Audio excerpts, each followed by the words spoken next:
नमस्कार, आप सुन रहे हैं पब्लिक खबर की पेशकश रेडियो चौबेपुर। आपकी बात, आपके लिए, आपके साथ। पेश है आज की प्रमुख सुर्खियां। व्यासपुर में एक क्लिनिक से 20,000 रुपए की नकदी चोरी, पुलिस जांच में जुटी। राष्ट्रीय रोग नियंत्रण केंद्र ने जल प्रदूषण और बीमारियों की रोकथाम के लिए मानक संचालन प्रक्रिया जारी की। बाढ़ प्रभावित किसानों के लिए मक्का और तोरिया की खेती का सुझाव। वाराणसी में आज 18,60,000 बच्चों को दी जाएगी पेट के कीड़े मारने की एल्बेंडाजोल गोली। कलीपुर कृषि विज्ञान केंद्र द्वारा त्वरित मक्का विकास योजना को बढ़ावा। BHU बरखाचा में MOMET तकनीक से साहिवाल गायों से 31 भ्रूण सफलतापूर्वक प्राप्त। केंद्रीय कृषि मंत्री आज 30 लाख किसानों को देंगे 3,200 करोड़ रुपए की फसल बीमा दावा राशि।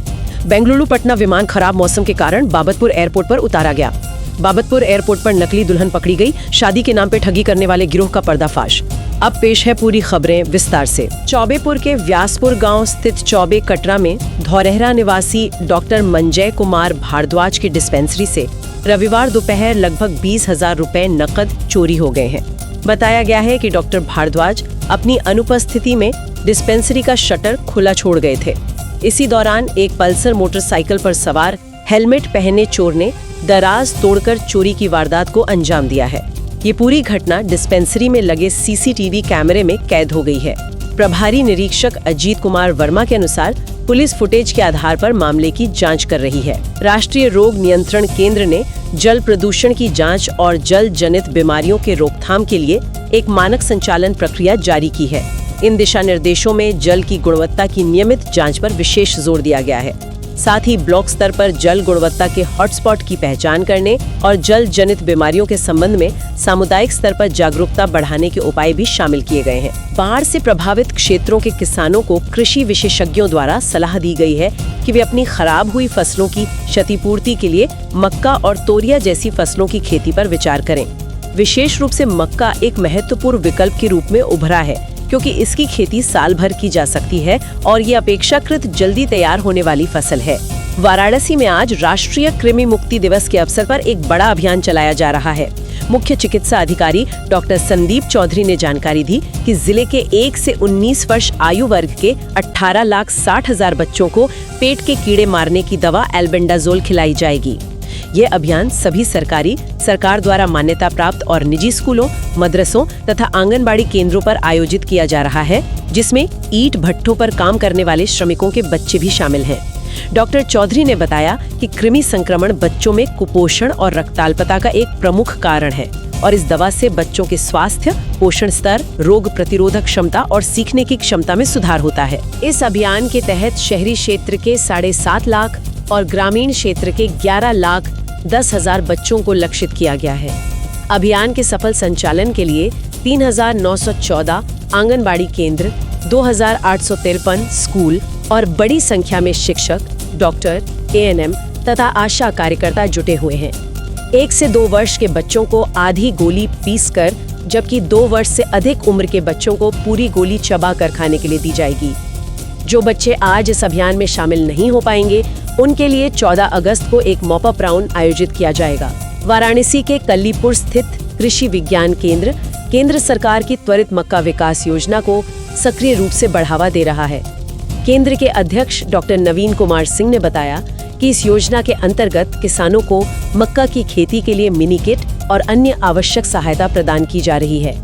इसके अतिरिक्त प्रदेश सरकार भी मक्का को न्यूनतम समर्थन मूल्य पर खरीद रही है, जिससे किसानों को प्रोत्साहन मिल रहा है। वर्तमान में जिले में मक्का का रकबा लगभग 2,000 से 2,500 हेक्टेयर है, जिसे इस योजना के माध्यम से बढ़ाकर 15 से 20,000 हेक्टेयर तक पहुंचाने का लक्ष्य निर्धारित किया गया है। डॉक्टर सिंह ने यह भी कहा कि मक्का एक नकदी फसल है और इसके भुट्टे की बाजार में आसानी से बिक्री हो जाती है।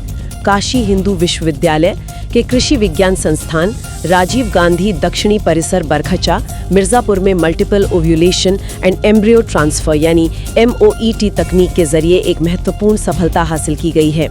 संस्थान के पशु चिकित्सा एवं पशु विज्ञान संकाय की एक टीम ने 2 देशी साहिवाल नस्ल की गायों से कुल 31 भ्रूण सफलतापूर्वक प्राप्त किए हैं, जिनमें से 23 भ्रूण एक ही गाय से प्राप्त हुए हैं। इस टीम में डॉक्टर मनीष कुमार, डॉक्टर कौस्तुभ के सराफ और डॉक्टर अजीत सिंह शामिल थे।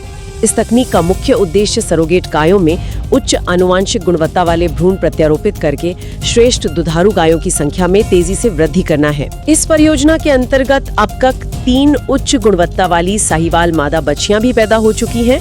डॉक्टर मनीष कुमार ने इसे देश में पशुधन आनुवंशिकी के क्षेत्र में एक महत्वपूर्ण प्रगति बताया है।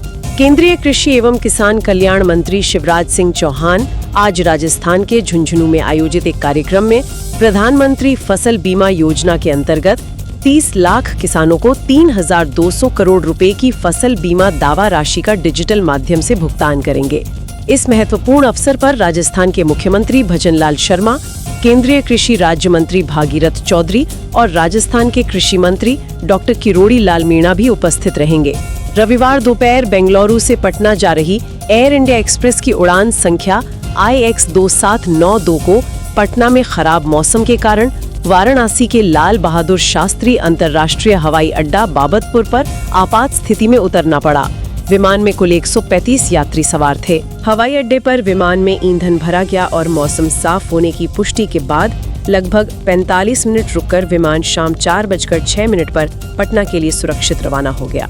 वाराणसी के बाबतपुर हवाई अड्डे के टर्मिनल भवन में रविवार रात उस समय हंगामा हुआ जब राजस्थान के पाली जिले के निवासी 36 वर्षीय रामलाल के साथ आई 35 वर्षीय अनीता, जो सोनभद्र की निवासी बताई जाती है, ने खुद को खरीद कर ले जाने का आरोप लगाया।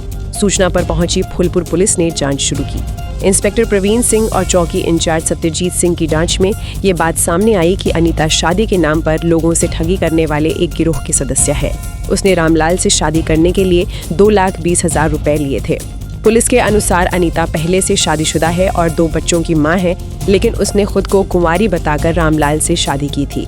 गिरोह के अन्य सदस्य मौके से फरार होने में कामयाब रहे। पुलिस मामले की विस्तृत जांच कर रही है। इसी के साथ रेडियो चौबेपुर का बुलेटिन समाप्त होता है। फिर मुलाकात होगी नई खबरों और रिपोर्ट के साथ।